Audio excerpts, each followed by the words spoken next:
கௌரவ சபாநாயகர் அவர்களே, என் சக பாராளுமன்ற உறுப்பினர்களுக்கும் வந்தனங்கள். நான் தமிழில் பேசப் போகின்றேன். எனது வடகிழக்கு மாநிலங்களிலிருந்து மக்கள் இந்த பேச்சை செவிமடுத்துக் கொண்டிருக்கின்றார்கள். எனவே பாராளுமன்றத்துக்கு மிக முக்கியமான விடயங்களை நான் முன்கொண்டு வருகின்றேன். வடக்கு, அதாவது அனுராதபுரம் தொடக்கம் வடக்கு வரைக்கும் உள்ள முழு மக்களுக்கான சேவையை வழங்குகின்ற ஒரு போதனா வைத்தியசாலை. அந்த போதனா வைத்தியசாலையில் ஒரு நாளைக்கு 1500 நோயாளர்கள் சிகிச்சை பெற்று வெளியேறுகிறார்கள். அங்கே 3 வருடங்களுக்கு முன்னர் 170 சேவையாளர்கள் எதுவித ஒப்பந்த அடிப்படையும் இல்லாமல் வேலைக்கு அமர்த்தப்பட்டிருக்கிறார்கள். அது லேபலோ என்ற அடிப்படையில் அது மிகவும் பாரதூரமான குற்றம். அந்த 170 இளைஞர் யுவதிகளும் என்றாவது ஒரு நாள் தங்களுக்கு வேலை கிடைக்கும் என்ற அடிப்படையில் 3 மாதங்களில் தங்களுக்கு சர்டிபிகேட் தருவதாக அவர்கள் அழைக்கப்பட்டு இப்போது 3 வருடங்கள் கடந்திருக்கிறது.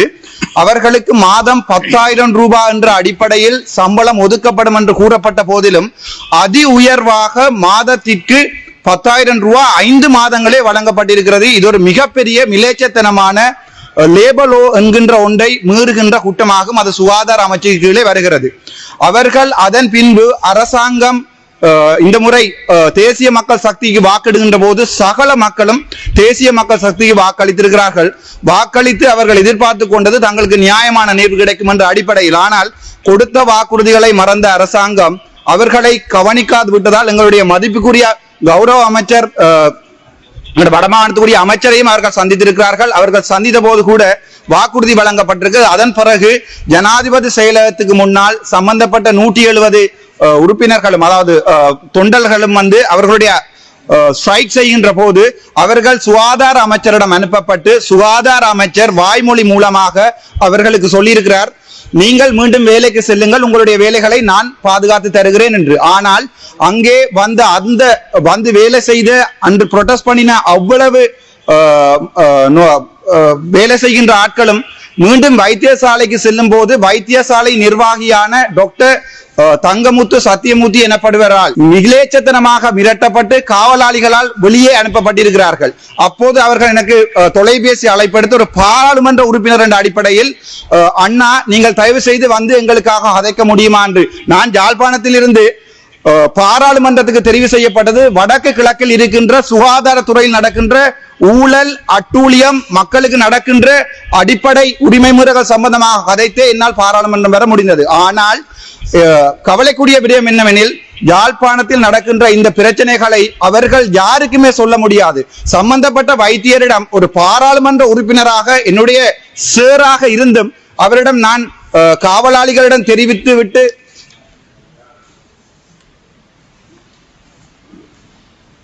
அவர் என்னுடைய மதிப்புக்குரிய ஜனாதிபதி அவர்களுக்கு எனது காலை வணக்கங்கள்.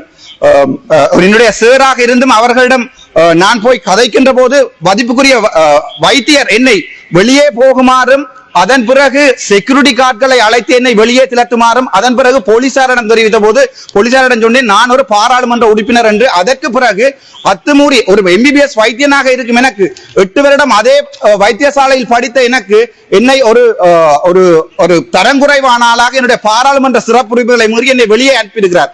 அது தவிர எனக்கு மேல் வழக்கு கூட பதியப்பட்டிருக்கிறது. இது மக்களுடைய நியாயங்களை கதைத்து என்னுடைய 19வது வழக்கு என்பதை பாராளுமன்றத்தில், என்னுடைய தனிப்பட்ட வழக்கு இல்ல, வடக்கு கிழக்கில் இருக்கின்ற தமிழ் மக்களது குறைகளையும் அரசாங்கம் இதுவரை காலமும் புகட்டு அரசாங்கம் செய்த அநியாயங்களையும் ஊழல்களையும் கதைத்து எனக்கு வழங்கப்பட்ட 19வது வழக்கு என்பதையும் தெரிவித்துக் கொள்கிறேன். என் உயிர் இருக்கும் வரை தமிழனுக்காக வழக்குகள் மட்டுமில்லை, நெஞ்சில் சூடு வந்தது கூட தயாராக இருக்கிறேன். மிகக்குரிய கவலை என்னவென்றால், இந்த கௌரவ பாராளுமன்றமும் இந்த எதிர்க்கட்சி தலைவரும் உங்களுடைய மதிப்புக்குரிய ஜனாதிபதி கூட எனக்கு இதுவரை எந்த பாதுகாப்பு நடவடிக்கைகளையும் ஏற்றுக்கொள்ளவில்லை. அதன் பிற்பாடு இந்த அவ்வளவு நோயாளர்களும் எனக்கு அழைத்த முறைப்பாட்டு, அந்த முறைப்பாட்டினுடைய கடித பிரதிகள் இங்கே இருக்கின்றன. இதை நான் பாராளுமன்றத்துக்கு தர விரும்புகின்றேன். அது தவிர அவர்கள் கைகளால் வழங்கப்பட்ட நீங்கள் முன்வைக்கின்ற விடயங்கள் கடதாசியில் இருக்கின்றபடியில் அந்த விடயத்தை மாத்திரமே நீங்கள் மேற்கொள்ளாட்டி பேசுங்கள். මෙච්චර කම්ප්ලයින්ට්ස් මේවා இவ்வளவு முறைப்பாடு காணப்படுகின்றன. நான் இதனை சபைக்கு ஆட்டுப்படுத்துகின்றேன். தயவு செய்து இதனை நீங்கள் அறிந்து கொள்ளுங்கள். இந்த நபர் டாக்டர் சத்யமூர்த்தி அந்த வைத்தியசாலையில் கௌரவ உறுப்பினர் அவர்களே, கடதாசியில் உள்ள விடயங்களை மாத்திரமே நீங்கள் பேசுங்கள். நான் எழுத்து மூலமாக அதனை உங்களுக்கு வழங்கியிருக்கின்றேன். ஆகையினால் டாக்டர் சத்யமூர்த்தி என்பவர் முன்னர் மொட்டு அரசாங்கத்திலே கேபினெட் அட்மின் கன்சல்டன்ட் ஆக வழங்கப்பட்டிருக்கிறார். அவர் ஒரு கன்சல்டன்ட் அல்ல. அவர் அவ்வாறு இருக்கின்ற காலப்பகுதியில் அந்த கேபினெட் மூலமாக ஊடாக அவர் என்போஸ் பண்ணப்பட்டிருக்கின்றார். ஆகவே தயவுசெய்து நான் கோரிக்கொள்ள விரும்புகின்றேன், இவ்வாறான நபர்களை அரசியலில் தொடரப்பட்டு இவ்வாறான நியமன வழங்கப்பட்ட நபர்களை நீக்கிவிட்டு அங்கிருக்கின்ற அந்த ஊழியர்களுக்கு நியாயத்தை வழங்குமாறு கேட்டுக்கொள்கின்றோம். என்பிபி அரசாங்கத்தினுடைய மக்கள் வாக்குகளை வழங்கியது நீங்கள் திருடர்களை பிடிப்பதாகத்தான் குறிப்பிட்டிருந்தீர்கள். ஆகவே இந்த திருடர்களை பாதுகாத்து கொண்டிருக்க முடியாது. அவருக்கு எதிராக உள்ள இவ்வளவு முறைப்பாடுகள் காணப்படுகின்றன. ஆகவே இங்க இருக்கின்ற அமைச்சர் அவருடைய வலது கை என்றும் குறிப்பிட்டிருக்கின்றார். அந்த டிசி மீட்டிங்கில் நான் வெளியே வருகின்றோம், என்னை கொல்லுவதாகவும் அச்சுறுத்திருக்கிறார். எனக்கு வாகனம் வழங்கப்பட்டிருக்கவில்லை, பாதுகாப்பு வழங்கப்பட்டிருக்கவில்லை, நான் வேதியில் செல்ல முடியாது. அப்படியானால் இவ்வாறு நான் திருடரை முடிப்பது, நீங்கள் திருடரை பிடிவதாக குறிப்பிட்டிருந்தாலும் கூட அல்லும் பிடிக்கவில்லை, நான் அதனை பிடிக்கின்றேன். ஆகவே அவ்வாறான நபர்களை வைத்தியசாலையிலிருந்து நீக்கிவிடுங்கள். இரண்டாவது கோரிக்கை, அவர் தொடர்பாக நியாயமான ஒரு விசாரணையை மேற்கொள்ளுமாறு கேட்டுக்கொள்கின்றோம். இன்னும் ஒரு விடயம், எங்களுடைய டிசிசிபி மீட்டிங்கில் போதும் உரையாற்றி இருந்தேன். அங்க இருக்கின்ற பிரச்சனைகளை நான் சபை முதல்வர்கள் கௌரவ சபாநாயகர் அவர்களே, அவருக்கு வைக்கப்பட்ட அநியாயம் தொடர்பாக எதிர்கட்சி முகக்கோலசான அவருக்கு சந்தர்ப்பம் வழங்கப்படவில்லை என்பதை முறையீடு செய்திருக்கின்றார். இருந்தாலும் கூட 27 கீழாக வழங்கப்படுகின்ற ஆவணத்துக்கு புறம்பாக சென்று முழுமையாக வேறொரு விவாதத்துக்கு இவருடைய பேச்சு இழுத்து செல்லப்படுகின்றது. ஆகவே இந்த நிலை கட்டளுக்கு முரணான விடயம் தொடர்பாக நீங்கள் சரியான ஒரு தீர்மானத்தை வழங்குங்கள். நிலையல் கட்டளை 27(2) கீழாக தனிப்பட்ட விவரத்தை விளக்கத்தை வழங்குவதற்கு அவர்களுக்கு வழங்கப்பட்டிருந்தது. நீங்கள் அதை முடித்துக் கொள்ளுங்கள். எனக்கு இங்கு வந்து உரையாற்றவும் முடியாவிட்டால் நீங்கள் என்னை வரவேணாமல் சொல்லுங்கள், நான் வீட்டே இருக்கின்றேன். எனக்கு எங்களுடைய மக்கள் எங்களுக்கு வாக்களித்துக் கொண்டு பார்த்து கொண்டிருக்கின்றார்கள்.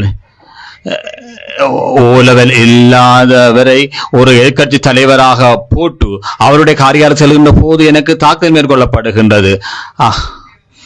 உங்களுடைய கூட்டுக்களை நீங்கள் நிறைவு செய்யுங்கள்.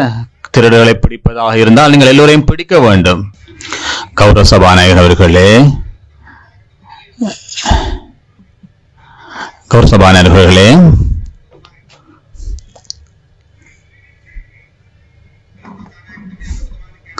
நாங்கள் உங்களிடம் கூற விரும்புகிறோம் கௌசபனர்களை 27(2) கீழாக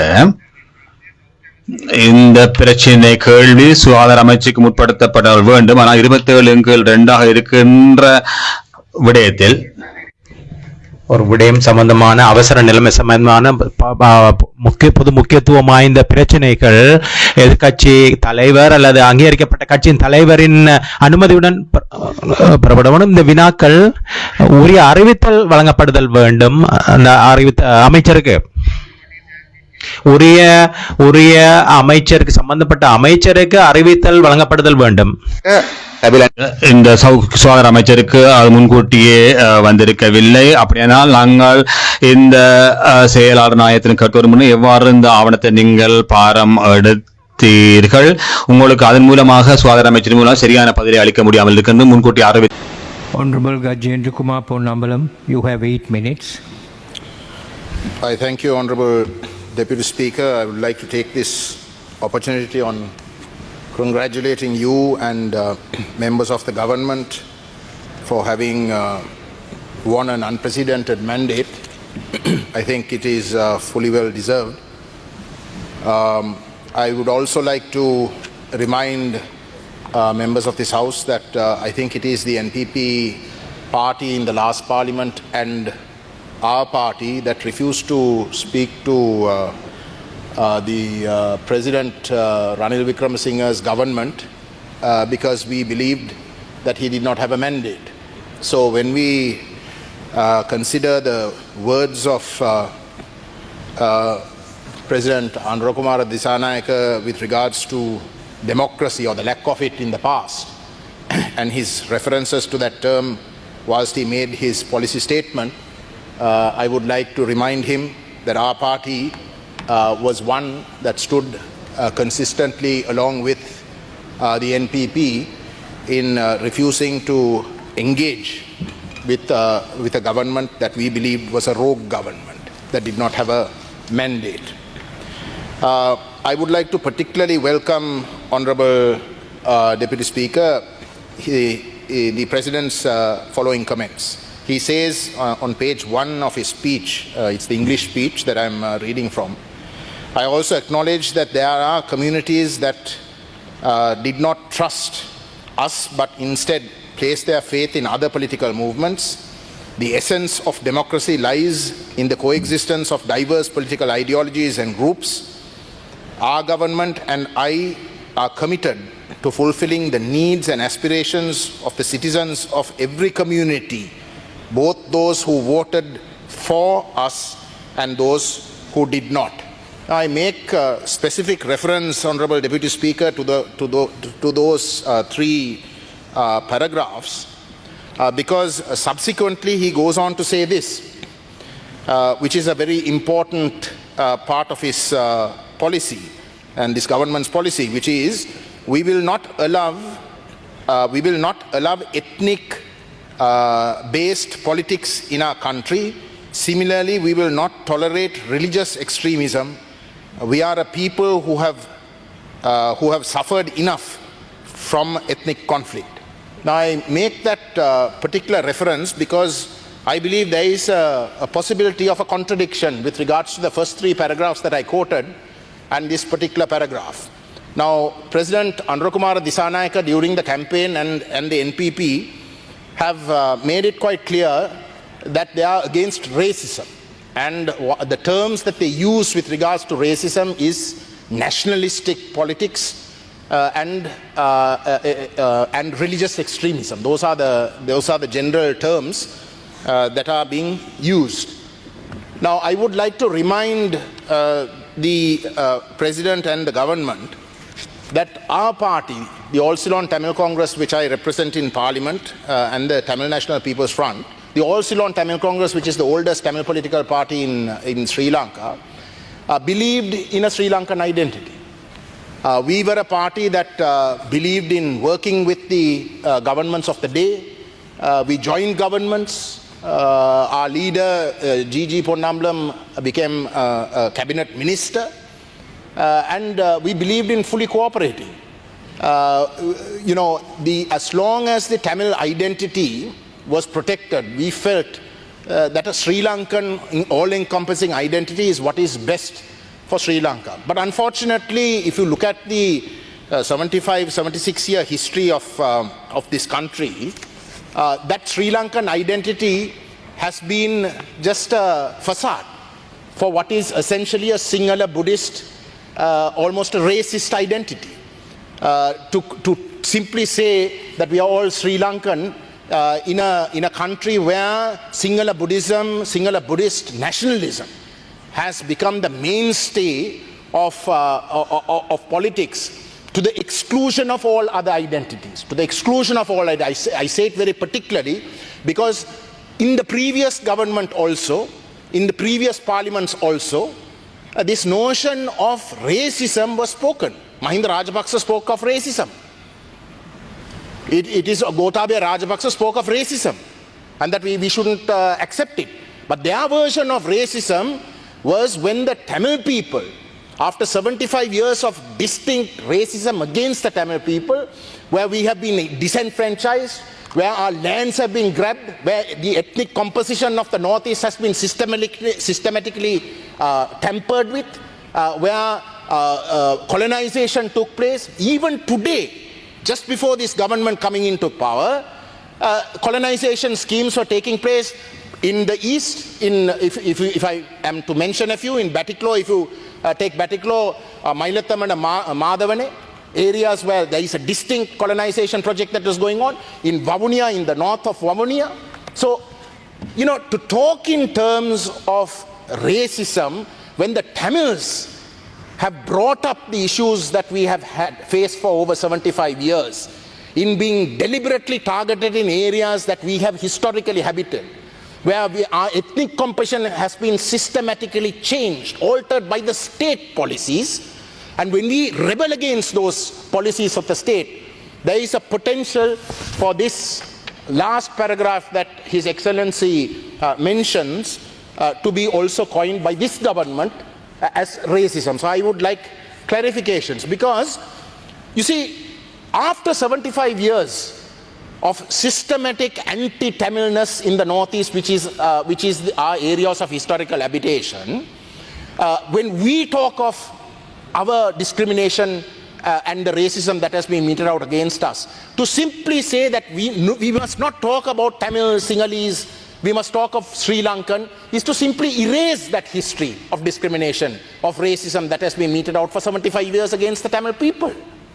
It is a systematic racism. For example, Honorable Deputy Speaker, in the Human Rights Council, in the UN, Prince Zaid, who was the Human Rights High Commissioner, made it a point. He said that Sri Lanka cannot have an internal inquiry, an entirely internal inquiry for accountability, because of the ethnic conflict, because of the history of the ethnic conflict for over 35 years, that the institution of government have been so corrupted that they cannot deliver justice, particularly in an ethnic conflict sense. So these are important realities that we must address if we are to ever genuinely create security for all ethnicities, security for the Tamil people in particular who believe that they have been Honourable Member, you have 1 more minute. who they believe have been discriminated against, and without doing that, to simply say that we must only talk in terms of a Sri Lankan identity is going to make matters worse. I would also, since I have such little time, mention one more thing. I think the whole of today we spoke in terms of the Prevention of Terrorism Act.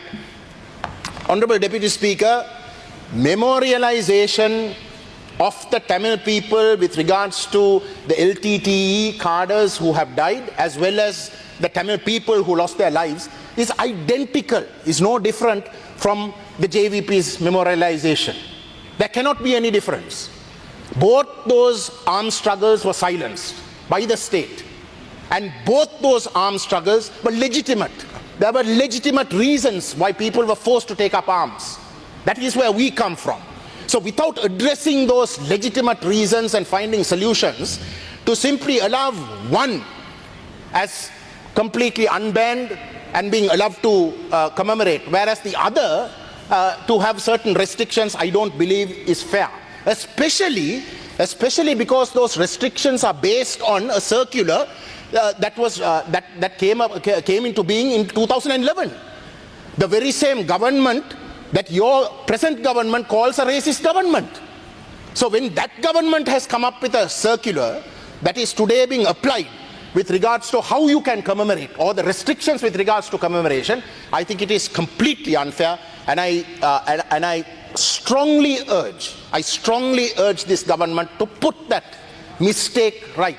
I also would like to say that the PTA must not Honourable be Member, used your at time is all, up.